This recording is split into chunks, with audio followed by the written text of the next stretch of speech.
కేరళను God's own country అంటారు, అంటే దేవుడి యొక్క భూమి అని. కానీ అక్కడి మనుషులు దేవుడికే కోపం తెప్పించారు.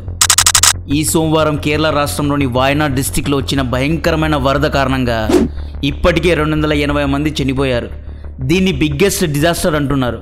ఇంకా చాలామంది చనిపోయినట్లు తెలుస్తోంది. వరద కారణంగా 2 గ్రామాలు కొట్టుకుపోయాయండి. ముందక్కై మరియు చోరల్మల అనబడే 2 గ్రామాలు కొట్టుకుపోయాయి. ఈ వీడియోలో 3D మ్యాప్స్ను ఉపయోగించి క్లియర్గా ఈ వరద ఎక్కడి నుండి వచ్చింది, ఎలా గ్రామాలను నాశనం చేసింది అనే డీటెయిల్స్ చెప్తా. చాలా రీసెర్చ్ చేసి ఈ వీడియోను ఎడిట్ చేశాను. వీడియో రీచ్ కోసం దయచేసి వీడియోను లైక్ చేయండి, ఛానల్ను సబ్స్క్రైబ్ చేయండి. ఈ వ్యూ చూడండి, ఇక్కడ మనం కొండ పైన ఉన్నాం. ఈ ఏరియా పేరు ఇరువన్జింజి. ఈ పాయింట్ చూసారా, ఎగ్జాక్ట్గా ఇక్కడ నుండే వరద మొదలైంది. జూలై 29న వర్షం పడింది. జూలై 30వ తేదీన రాత్రి 1 గంటకు ప్రజలందరూ పడుకున్నారు. 1 గంటకు వర్షం ఫుల్ స్పీడ్లో వచ్చింది. దాదాపు 300 mm వర్షం పడింది అంటున్నారు. వర్షం కారణంగా ఈ పాయింట్ నుండి వరద కొండ యొక్క మట్టితో పాటు కిందకు పడింది. చాలా ఫాస్ట్గా కిందకు వరద వచ్చింది. ఈ వాన వరదల కారణంగా కొండల్లో ఉన్న మట్టి లూజ్ అయ్యి కిందకు పడసాగింది. దీన్నే ఇంగ్లీష్లో ల్యాండ్ స్లైడింగ్ అంటారు. ఈ వరద ఈ పాయింట్ నుండి దాదాపు 4 కిలోమీటర్లు ప్రయాణించి మొదటగా ముందక్కై అనే ఈ గ్రామాన్ని వాష్ అవుట్ చేసి పడేసింది, అంటే కొట్టి పడేసింది. ల్యాండ్ స్లైడింగ్ అంటే కొండ చర్యలు విరిగిపోవడం అన్నమాట. వరద నీరుతో పాటు కొండ యొక్క మట్టి పెద్ద పెద్ద గుండ్రాలు కూడా కిందకు పడ్డాయి. ఇక్కడ ఫొటోస్ చూడొచ్చు. మొదటగా ముందక్కై గ్రామంలో ఉన్న ప్రజలు కొట్టుకుపోయారు. ఇదంతా రాత్రి జరిగింది. చీకట్లో ఎవ్వరికీ ఏమీ అర్థం కావడం లేదు. ఒకసారి ఇమాజిన్ చేసుకోండి. పాపం అక్కడి ప్రజలు రాత్రి పడుకొని ఉంటారు. పడుకున్న సమయంలో ఇంటి లోపల నీళ్లు వస్తే ఎలా రియాక్ట్ అయి ఉంటారు. తర్వాత ఈ వరద అనేది చోరల్మల గ్రామం మీద ఉదయం 4 గంటలకు పడింది. ఈ గ్రామంలో చాలామంది ప్రజలు కొట్టుకుపోయారు. ఈ ఫొటోస్ చూడండి, కొండల్లో లోయల్లో ఇల్లు కట్టుకున్నారు. వరద నీరు కారణంగా ఇంటి కింద ఉన్న మట్టి లూజ్ అయ్యి ఇల్లు కూడా కొట్టుకుపోయాయి. ఈసారి ఎక్స్పెక్ట్ చేసిన దానికంటే 3 రెట్లు ఎక్కువ వర్షం పడింది అంటున్నారు. మనందరికీ తెలుసు వాయనాడ్ అనేది ఒక టూరిస్ట్ డెస్టినేషన్ అని. ఇక్కడి గ్రామ ప్రజలు టూరిస్టుల కోసం కొండల్లో రిసార్ట్లు, హోమ్ స్టేస్ కట్టుకున్నారు. ఈ ల్యాండ్ స్లైడింగ్ కారణంగా హోమ్ స్టేస్ కూడా కొట్టుకుపోయాయి. బ్రిక్స్, స్టీల్, ఐరన్ ఇలాంటి మెటీరియల్స్ కూడా వరదల్లో రావడం వల్ల అక్కడి గ్రామస్తులు తీవ్రంగా గాయపడ్డారు. ఈ వరద ఇలా కిందకు వచ్చి సూచిపుర అనే ఏరియాను కూడా తీసి అవతల వేసింది. ఈ సూచిపుర కింద లోయ ఉంది. ఈ లోయను ఈ 3D మ్యాప్స్లో మీరు చూడొచ్చు. ప్రజలు లోయల్లో కొట్టుకుపోయారండి. ఇప్పుడు ఎందుకు వాయనాడ్లో వరద వచ్చింది అనేది చెప్తా. ఈ మ్యాప్ చూడండి, ఇది అరేబియన్ సీ. ఈ సముద్ర ఒడ్డున వెస్ట్ కోస్ట్లో కేరళ రాష్ట్రం ఉంటుంది. రోజు రోజుకు భూమి యొక్క ఉష్ణోగ్రత పెరిగిపోతోంది. దీన్నే ఇంగ్లీష్లో గ్లోబల్ వార్మింగ్ అంటారు.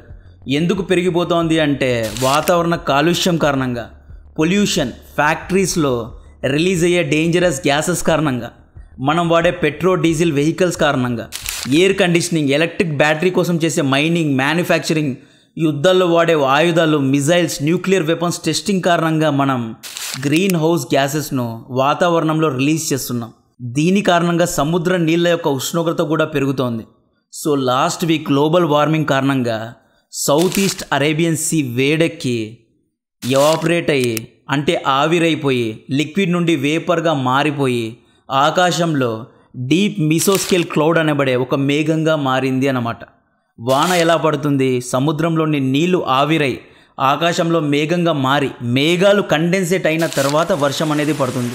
బట్ మొన్న ఏం జరిగింది అంటే ఈ మిసోస్కేల్ క్లౌడ్ అనేది జరుగుతూ కేరళ పైకి వచ్చింది. అక్కడ బస్ట్ అవ్వడం వల్ల, అంటే పగిలిపోవడం వల్ల కేవలం 30 mm రావాల్సిన వాన 140 mm వచ్చింది. కొన్ని ఏరియాస్లో అయితే 300 mm వర్షం నమోదవడం వల్ల ఒక్కసారిగా పెద్ద వర్షం వచ్చింది. మేఘాలు కండెన్సేట్ అయితే మామూలుగా వర్షం వస్తుంది. అదే బస్ట్ అయితే గ్రామాలు కొట్టుకుపోయేలా వాన పడుతుంది అన్నమాట. ఈ విషయాన్ని IMD ధృవీకరించడం జరిగింది. కేరళలో ఫ్లడ్స్ రావడం ఇదే మొదటిసారి కాదు. 2018లో కేరళలోని దాదాపు 14 డిస్ట్రిక్ట్స్లో ఫ్లడ్స్ వచ్చి అప్పట్లో దాదాపు 500 మంది చనిపోయారు. 2019లో కూడా ఫ్లడ్స్ వచ్చాయి. కానీ కేరళ ప్రభుత్వం అనుభవాల నుండి పాఠాలు నేర్చుకోలేదు.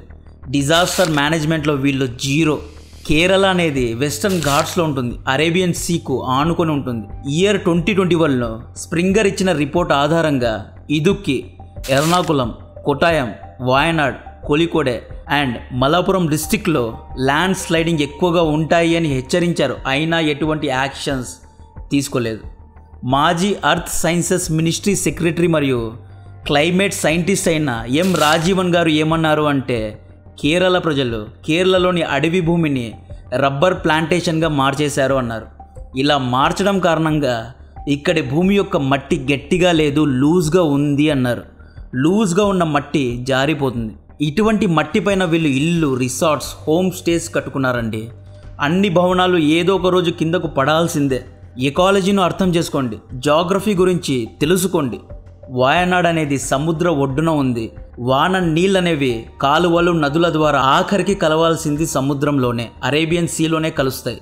సో ఆబ్వియస్గా వాయనాడ్ డిస్టిక్లో నదీ ప్రవాహం ఎక్కువగా ఉంటుంది. కొండలను చీల్చుకొని నదులు సముద్రం వైపు వెళ్తాయి, సహజంగా వెళ్తాయి. బట్ వాయనాడ్లో ఏమైంది అంటే, టూరిస్టులను అట్రాక్ట్ చేయడానికి విచ్చలవిడిగా రిసార్ట్స్, హోమ్ స్టేస్, హోటల్స్ కట్టారు. మీరు వాయనాడ్కు వెళ్ళారా? వెళ్ళకపోతే వెళ్ళండి, చాలా అందంగా ఉంటుంది. ఇప్పుడు వెళ్ళారు, ఇప్పుడు కాదు, అక్టోబర్ తర్వాత వెళ్ళండి, సూపర్గా ఉంటుంది. నేను రీసెంట్గా మేలో వాయనాడ్కు వెళ్ళాను. వాయనాడ్లో దాదాపు అన్ని ఏరియాస్లో రిసార్ట్స్, హోమ్ స్టేస్ క్యాజువల్గా ఉంటాయి. పార్క్స్, రోప్ క్లైంబింగ్ అని, రోప్ స్లైడర్స్ అని, పారాగ్లైడింగ్ లాంటి ఎగ్జిబిషన్స్ అనేవి చాలా ఉంటాయి. వాయనాడ్ గ్రామ ప్రజలు ఏం చేశారు? తమ యొక్క వ్యవసాయ భూమిని, రబ్బర్ ప్లాంటేషన్ భూమిని, కాఫీ ప్లాంటేషన్ భూమిని రిసార్ట్స్ లాగా, హోటల్స్ లాగా మార్చారు. కొన్ని ఏరియాస్ అయితే బ్యాక్ టు బ్యాక్ రిసార్ట్స్ ఉంటాయండి. ఒక పొలంలో ఒక రిసార్ట్, ఇంకొక పొలంలో ఒక రిసార్ట్స్, ఇలా బ్యాక్ టు బ్యాక్ రిసార్ట్స్ ఉంటాయి. కొన్ని ఇయర్స్ ముందు కేరళ ప్రజలు అంటే వాయనాడ్ ప్రజలు వ్యవసాయం ఎక్కువగా చేసేవారు. వ్యవసాయం చేస్తే ఎక్కువగా డబ్బు రాదు కాబట్టి రిసార్ట్స్ను కట్టారు. కొండపైన రిసార్ట్స్ ఉంటే రిసార్ట్స్కు వెళ్ళడానికి రోడ్స్ కూడా కావాలి కదా, సో రోడ్స్ను కూడా కట్టుకున్నారు. ఇలా roads, culverts, resorts, hotels construction చేయడం వల్ల నదులు వెళ్ళే సహజ దారులు మూసుకుపోయాయి. అన్ని చోట్ల కాదు, కొన్ని చోట్ల మూసుకుపోయాయి. దీనివల్ల ఏమవుతుంది? నీళ్లు ఆగిపోతాయి లేదా ఇంకిపోతాయి. నీళ్లు ఆగిపోయినా, ఇంకిపోయినా మట్టి అనేది లూజ్ అవుతుంది. మట్టి లూజ్ అయితే కిందకు పడుతుంది. మొన్న జరిగిన ల్యాండ్ స్లైడింగ్కు కారణం కూడా ఇదే. వాయనాడ్లో ఇంకా వేరే వ్యాపారమే లేనట్లు రిసార్ట్సే ఉంటాయి. ఒక్క వైత్రి పేరు మీద వందల్లో రిసార్ట్స్ ఉంటాయండి. అక్కడికి వెళ్తే వైత్రి అని కన్ఫ్యూజ్ అయిపోతారు. అన్ని రిసార్ట్ల పేర్లు వైత్రినే, అన్ని సేమ్ నేమ్స్ ఉంటాయి. టూరిస్టులను కన్ఫ్యూజ్ చేసేలాగా ఉంటాయి. బట్ వాయనాడ్ చాలా అందంగా ఉంటుంది. ముఖ్యంగా అక్కడి ఫుడ్ చాలా బాగా ఉంటుంది. ప్రకృతిని గౌరవించాలి, లేదు అంటే చాలా క్రూయల్గా ప్రతీకారం చూపిస్తుంది. ఇక్కడ ఎవరిని బ్లేమ్ చేయలేము. ప్రకృతి వైపరీత్యం, కలికాలం అనుకోవాల్సిందే. ఈరోజు వాయనాడ్లో చూశారు, రేపు ఇటువంటి వార్తలే ముంబై, గుజరాత్, కర్ణాటక, గోవాలో కూడా వస్తాయి. ఎలా వస్తాయి అంటే, ఇయర్ 2001లోనే the Western Ghats ecology expert ప్యానల్కు హెడ్ అయిన గ్రేటెస్ట్ ఎకాలజిస్ట్ మాధవ్ గడ్గిల్ గారు ఒక రికమెండేషన్ ఇచ్చారు. వెస్టర్న్ ఘాట్స్లో ఉన్న గుజరాత్, మహారాష్ట్ర, కర్ణాటక, గోవా మరియు కేరళ రాష్ట్రాలను ఎన్వైర్మెంటలీ సెన్సిటివ్ ఏరియాస్గా గుర్తించాలి. ఇక్కడ కన్స్ట్రక్షన్స్ అనేవి ఎక్కువగా చేయకూడదు, ఇక్కడ ఇండస్ట్రీస్ అనేవి ఎక్కువగా పెట్టకూడదు, దీన్ని వ్యవసాయం కోసమే వాడాలి, ఇది రిచ్ ఫారెస్ట్ ఏరియా, ఇక్కడ ఎక్కువగా కన్స్ట్రక్షన్స్ చేయొద్దు అని ఈయన హెచ్చరించారు. ఒక రికమెండేషన్ రిపోర్ట్ను కూడా ఇచ్చారు. ఒక ప్యానల్ నుండే ఈ రికమెండేషన్స్ అనేవి వచ్చాయి, కానీ ప్రభుత్వాలు దీన్ని పట్టించుకోలేదు. యాక్చువల్లీ ఈ వాయనాడ్ ఏరియాలో ఫ్లోరా, ఫౌనా ఉంటుందంటే, అంటే ఈ ఏరియాలో జంతువులు ఎక్కువగా ఉంటాయి. మీరు కనుక వాయనాడ్కు బెంగళూరు నుండి వెళ్తే మధ్యలో బందీపుర అనే ఒక ఫారెస్ట్ వస్తుంది. ఎంత అందంగా అడవి ఉంటుంది అంటే, అడవి మధ్యలో రోడ్ ఉంటుంది, అటువైపు ఇటువైపు జంతువులు తిరుగుతుంటాయి, సూపర్గా ఉంటుంది. సో ఈ ఏరియా అనేది చాలా సెన్సిటివ్ అని 2011లోనే హెచ్చరించారు. బట్ ఎవరు వినలేదు. ఇక వాయనాడ్ ప్రజలు కూడా ఏం చేస్తారు? రిసార్ట్స్, హోమ్ స్టేస్, హోటల్స్ కట్టుకుంది పొట్టకోటి కోసమే. కేరళలో ఎక్కువగా జాబ్స్ లేనందున కేరళైట్స్ ఎక్కువగా వేరే దేశాలకు అంటే గల్ఫ్ దేశాలకు వెళ్తూ ఉంటారు. బుధవారం ఇండియన్ నేవీ రంగంలో దిగింది. దాదాపు 70 మందిని కాపాడడం జరిగింది. ఇక్కడ నిన్న అమిత్ షా గారు ఏమని స్టేట్మెంట్ ఇచ్చారు అంటే, మేము కేరళ ప్రభుత్వానికి కొద్ది రోజుల ముందే హెచ్చరించాము, దాదాపు 20 సెంటీమీటర్ వర్షం పడే అవకాశం ఉంది అని హెచ్చరించాము, కొన్ని చోట్ల ల్యాండ్ స్లైడింగ్ కూడా జరగవచ్చు అని హెచ్చరికలు జారీ చేశాము, కానీ కేరళ ప్రభుత్వం ఎటువంటి జాగ్రత్తలు తీసుకోలేదు అన్నారు. దీనికి కౌంటర్గా కేరళ చీఫ్ మినిస్టర్ పినరాయి గారు ఏమన్నారు అంటే, మాకు ఎటువంటి హెచ్చరికలు రాలేదు, తీవ్ర స్థాయిలో వర్షం వస్తుంది అని ఎటువంటి హెచ్చరికలు ఇవ్వలేదు, నేను కూడా ఎవరిని బ్లేమ్ చేయడం లేదు అని విజయన్ గారు అన్నారు. ఏది ఏమైనా సెంట్రల్ గవర్నమెంట్ మరియు స్టేట్ గవర్నమెంట్ కలిసి పనిచేసి తక్షణమే ఈ విపత్తు నుండి ప్రజలను కాపాడాలి. ఇక్కడ ఈ మొత్తం ఇష్యూలో హైలైట్ ఏంటి అంటే, మన ఇండియన్ ఆర్మీ రంగంలో దిగి కేవలం 36 గంటల్లో 85 ఫీట్ల పెద్ద బ్రిడ్జ్ ను కట్టారండి. ఈ బ్రిడ్జ్ యొక్క ఫొటోస్ ఇక్కడ చూడొచ్చు. ఇక్కడ మన జవాన్లు గాయపడిన వాయనాడ్ ప్రజలను ఎత్తుకుపోతున్నారు. ఇక్కడ చూడండి, టెంపరరీ బ్రిడ్జ్ కట్టి ప్రజల్ని ఎలా రెస్క్యూ చేస్తున్నారు. ఎన్సీసీ క్యాడెట్ కూడా రంగంలో దిగి సహాయం చేస్తున్నారండి. ఈ ఫోటోలో చూడండి, ఒక మనిషి మొత్తం భూమి కింద వెళ్ళిపోయాడు. అంటే అతని బాడీ మొత్తం సాయిల్తో నిండి ఉంది, అతని ముఖం మాత్రమే బయట ఉంది. సో ఈయన్ని రక్షించారు.